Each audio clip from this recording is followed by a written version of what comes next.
Hello, I'm Associate Professor Gary Mortimer from the QUT Business School. On behalf of the National Retailers Association, we have put together this short seminar for small and medium-sized retail businesses.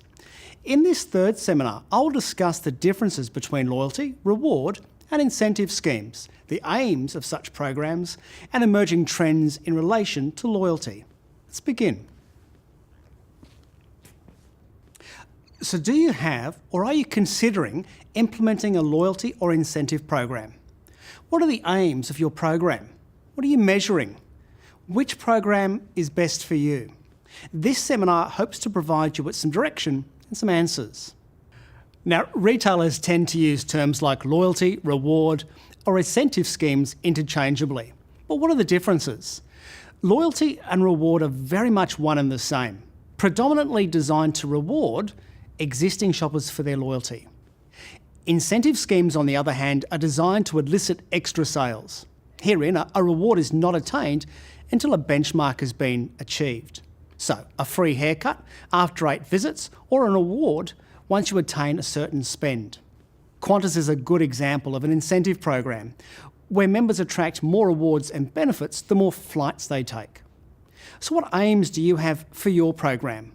Are you rewarding loyalty or growing sales? When considering implementing a loyalty program into your business, you should consider structural differences, either linear or hierarchical types of schemes. While linear schemes are the easiest to implement, criticisms tend to relate to the fact that everyone is treated the same, has access to the same benefits, and at times experience points fatigue. In contrast, hierarchical-based schemes create levels. Customers get to access more benefits as they progress through those levels by spending more, visiting more, or flying more. Hierarchical schemes create a sense of goal pursuit and attainment as shoppers strive to attain higher levels and prestige. There are also psychological differences in loyalty. Behavioural, commonly referred to as transactional, versus attitudinal loyalty. Now, behavioural loyalty is regularly measured by simple metrics like frequency of visit, spend, or basket size, whereas attitudinal loyalty is measured with softer metrics like brand love, stickiness, also known as retention, or positive word of mouth. An example of the differences might be a service station manager measuring loyalty card scan data of motorists that fill up each week, thinking they're loyal. However, the motorist may be dissatisfied with the service, the fuel price, or the cleanliness of the facilities and will defect to a competitor if one opens. They only appear loyal only because there's no other options.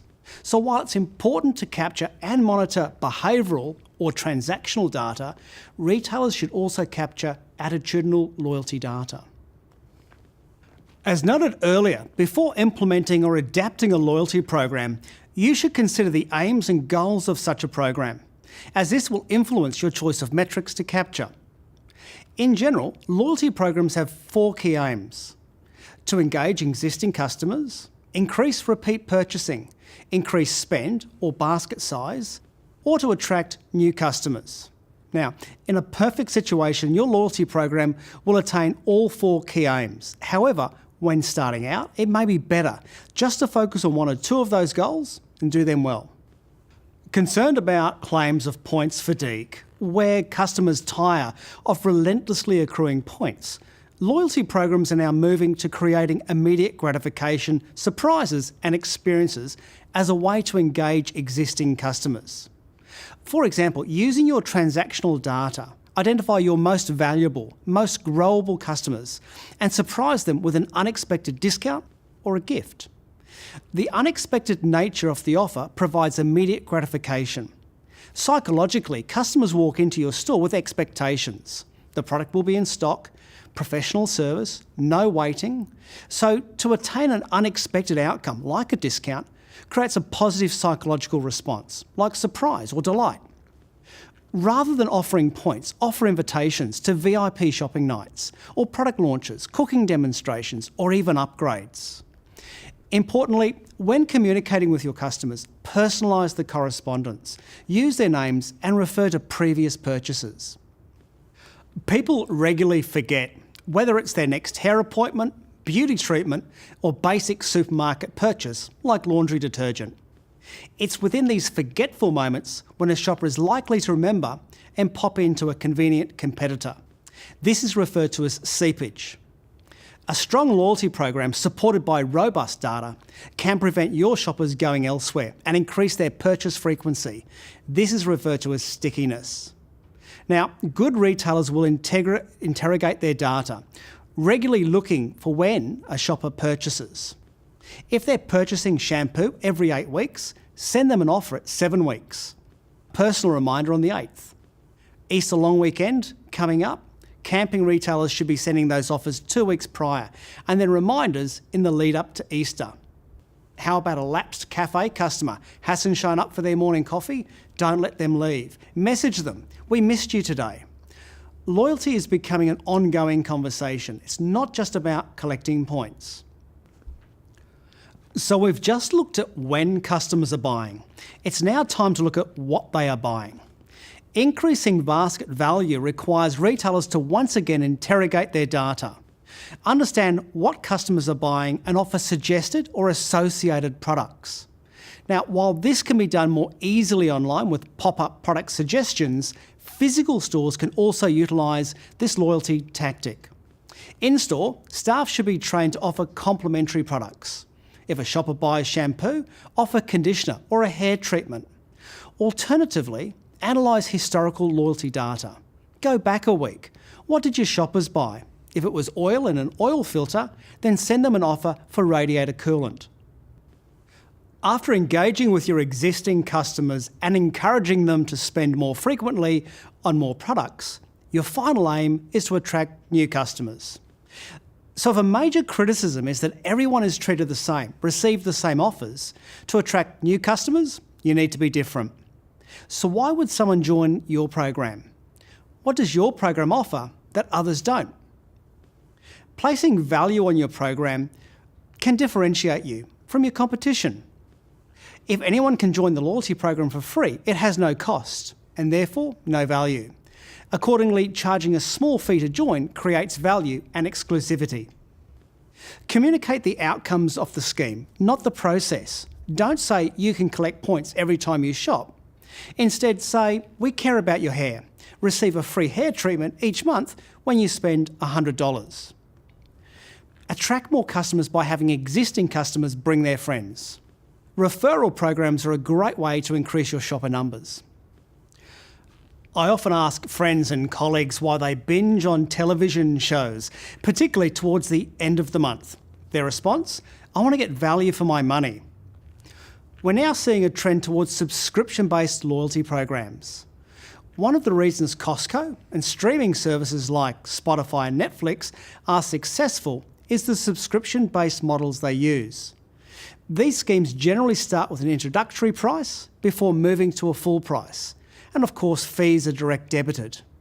Higher retention rates and less churn is experienced as shoppers seek to get their money back on at least free deliveries or discounts. Now, as I said earlier, loyalty is becoming a conversation, and smartphone technology will be the vehicle for this conversation. It's projected that by this year, 85% of Australians will own a smartphone.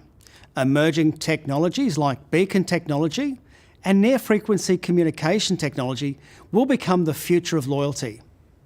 Operating via Bluetooth, beacons will identify where your customers are within your store, sending notifications and information direct to their phones while they shop. And based on previous purchase data, offers can be personalised. Based on location, they can become even more effective. Discounts delivered directly to the customer while they shop will add an element of immediate gratification and encourage purchases at point of sale. There are several types of data retailers capture, store and analyse.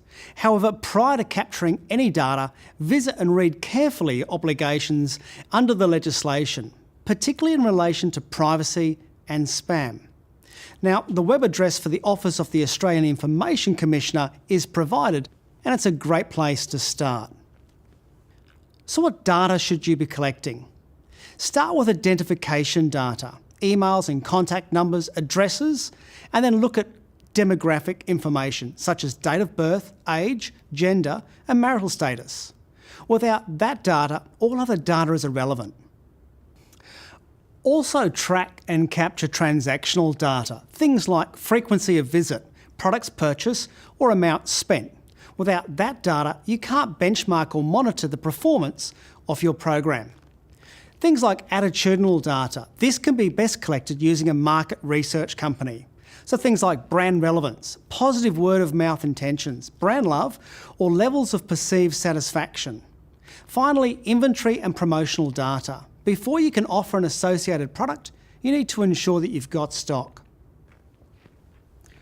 So as we conclude our third seminar, retail managers should now be able to identify the differences between loyalty, reward and incentive schemes, the aims of such programs and also emerging trends in relation to loyalty. Retail managers should also be able to identify which data should be captured, stored and analysed.